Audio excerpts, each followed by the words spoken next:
मेरे प्यारे जंगलवासियों, मैंने आप सबको इसलिए बुलाया है कि हर साल की तरह इस साल भी जंगल में घोंसले बनाने की कंपटीशन होने जा रही है। तो मैं आप सबको यह विनती करता हूँ कि सब पंछी ज्यादा से ज्यादा संख्या में इस प्रतियोगिता में हिस्सा ले। जो इसे जीत जाएगा उसे इनाम के तौर पर 10 अनाज की बोरियां दी जाएगी। आप सबको 10 दिन का समय दिया जाता है।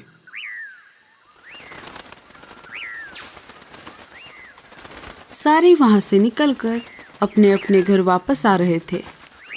तभी रास्ते में लाडो चिड़िया ने मीनू मौसी से पूछा, अरे मीनू मौसी, आप किस चीज से घोंसला बनाने वाली हो? वो क्या है ना लाडो, पिछले साल मैंने मिट्टी का इस्तेमाल करके घोंसला बनाया था, परंतु इस साल मैं गोबर से घोंसला बनाने वाली हूँ। मैं तो मोम से घोंसला बनाने वाली हूँ। और तुम लाडो? मैं लकड़ी से घोंसला बनाने वाली हूँ। हाँ लाडो, मैं भी। क्यों ना हम साथ मिलकर घोंसला बनाएं? हाँ, ये बहुत अच्छी आइडिया है। मीनू मौसी, आप भी हमारे साथ घोंसला बनाइए। उसकी कोई ज़रूरत नहीं है, मैं अकेले कर लूँगी। इधर कालू कौवा सोच में पड़ जाता है। अरे क्या सोच रहे हो? क्या आप कंपटीशन में हिस्सा नहीं लेना चाहते? अरे मैं यह सोच रहा था कि घोंसला बनाने में सबसे अच्छी और मजबूत चीज क्या है। अरे कलमुहे, तू मेरा गोबर चुराएगा? मेरा? चल भाग यहाँ से।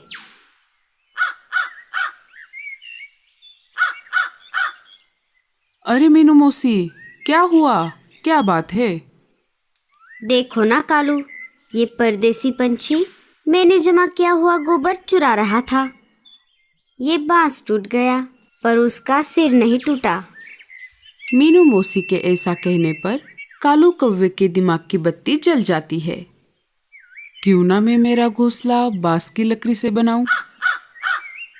ऐसा सोचकर कालू बांस की लकड़ी जमा करने लगता है। इधर लाडो चिड़िया और रानो चिड़िया ने मिलकर लकड़ी का आधा घोंसला बना लिया था। टूनी चिड़िया ने भी अपना मोम का घोंसला बना लिया। मीनू मौसी का गोबर का घर भी बनकर तैयार था, परंतु उसे सूखने में थोड़ा समय बाकी था। अरे, ये गोबर का घर सूखने का तो नाम ही नहीं ले रहा। कल तो कंपटीशन का आखिरी दिन है। कालू जी, हमारा बांस का घर तो बनकर तैयार है, फिर आप ये क्या बना रहे हो? अरे कुछ नहीं, थोड़ी बांस की लकड़ियां बच गई थी, इसलिए मैं जरूरत में काम आने वाली एक चीज बना रहा हूँ। दूसरे दिन राजा जी विजेता चुनने के लिए जंगल में आ गए और एक एक करके घरों की जांच करने लगे। टूनी, तुमने तो बहुत अच्छा घर बनाया है, लेकिन जब गर्मी का मौसम आएगा तो ये पिघल जाएगा, इसीलिए मैं तुम्हें विजेता घोषित नहीं कर सकता। राजा जी वहां से निकलकर अब मीनू मौसी के घोंसले के पास आ जाते हैं। अरे वाह मीनू मौसी, आपका घर तो बहुत अच्छा दिख रहा है। आपने इसमें कलाकारी भी बहुत अच्छे से की है, लेकिन जब बारिश का मौसम आएगा तो ये बारिश के साथ साथ बह जाएगा, इसीलिए मैं आपको भी विजेता घोषित नहीं कर सकता। अरे, ये बात मेरे दिमाग में कैसे नहीं आई? राजा जी वहां से निकलकर कालू कौवे के बांस के घर के पास आ जाते हैं। कालू, तुमने घर तो बनाया है, लेकिन ये दिखने में इतना सुंदर नहीं है। अगर तुम इसे रंग कर अच्छा बना देते तो बात कुछ और थी, इसीलिए मैं तुम्हें भी विजेता नहीं बना सकता। ऐसा कहकर राजा जी वहां से निकल जाते हैं। अजी, ये क्या हो गया? हमने इतनी मेहनत से ये घर बनाया था, परंतु इसका कोई फायदा नहीं हुआ। अरे भगवान, जाने दो। कंपटीशन के बहाने हमने हमारा नया घर बना दिया और ये हमारे काम भी तो आएगा। राजा जी वहां से निकलकर लाडो और रानू ने मिलकर बनाए हुए लकड़ी के घर के पास आ जाते हैं। राजा जी को उन दोनों का लकड़ी का घर पसंद आ जाता है और वो उन दोनों को इनाम दे देते हैं। सब अपने अपने घरों में बैठे हुए थे। बहुत ज्यादा धूप पड़ने की वजह से टूनी चिड़िया का घर पिघल जाता है।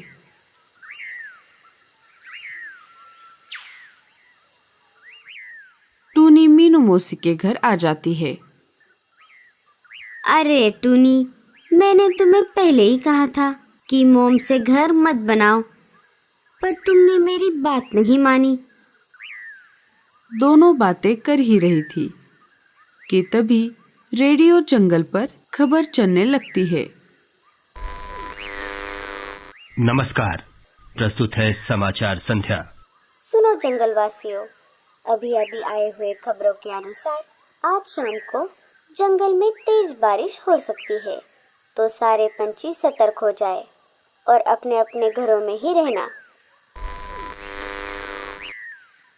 अरे बाप रे, ये क्या नई मुसीबत है। मुझे तो लगता है हमें ये जंगल छोड़ देना चाहिए और किसी दूसरे जंगल में जाना चाहिए जहाँ पर कम बारिश होती हो। इस वर्षावन में रहना ही बहुत बड़ी सजा है। जब भी बारिश यहाँ पर आती है, बारिश के साथ साथ कोई ना कोई मुसीबत आन पड़ती है। मीनू मौसी, वो सब छोड़िए, अब इस समय हमें आने वाले संकट के बारे में सोचना चाहिए। बारिश में ये घोंसला भी गिर जाएगा। अब हम क्या करें?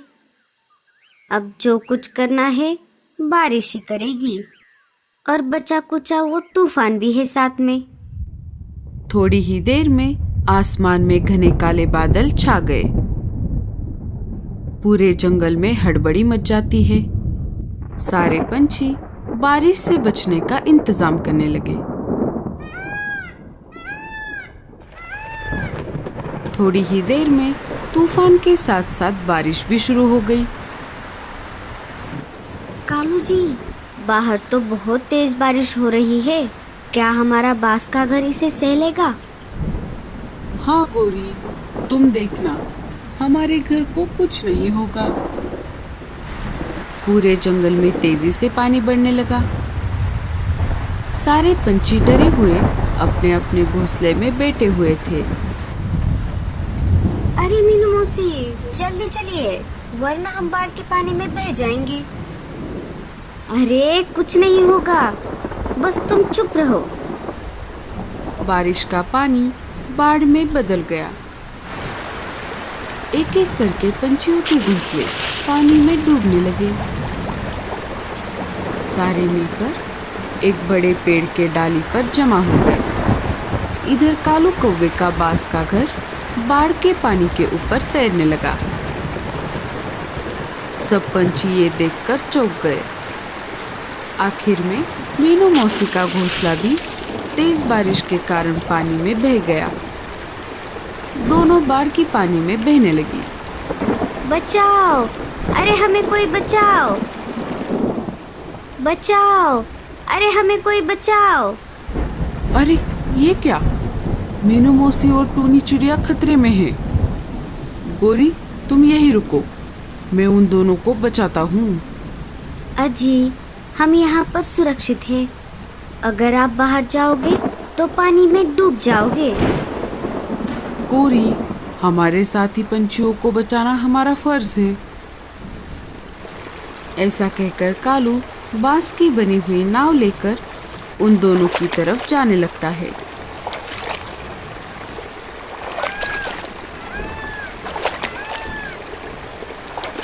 मीनू मौसी, टूनी, जल्दी से इस नाव में चढ़ जाओ। कालू कौवा उन दोनों को लेकर दूसरे पंछियों के पास आ जाता है। सारे बाढ़ का पानी कम होने का इंतजार कर रहे थे। कुछ समय बाद बारिश कम हो गई और बाढ़ का पानी भी धीरे धीरे कम होने लगा। राजा जी पंछियों का हालचाल देखने के लिए वहां पर आ जाते हैं।